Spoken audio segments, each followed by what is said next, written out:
Katikkiro Charles Peter Mayiga akungubagidde Oweekitiibwa Nelson Kawalya yaliko omukubiriza w'olukiiko lwa Buganda afiiridde mu ddwaliro e Mengo mu kiro ekikesezza olunaku olwaleero.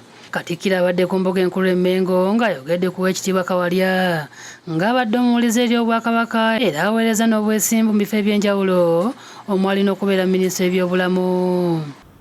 Twebaza Katonda yamusobozesa okukola ebyasobodde okukola era tusaba ng'amulamula abeere wa kisa.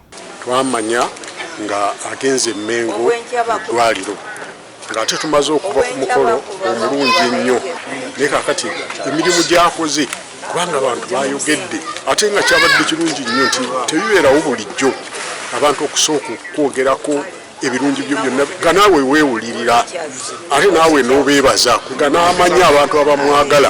Kakasa nti abadde kyakulabirako eri community yaffe okutwalira awamu ate abadde taata ayigiriza era gwe twandyegombye okuba nga tukyamulina.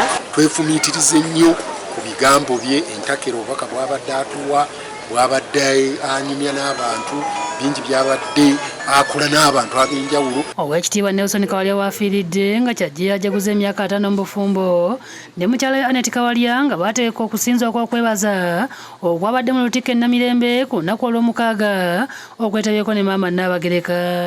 Download the app on App Store or Google Play Store now. Vision Digital Experience, the future of media.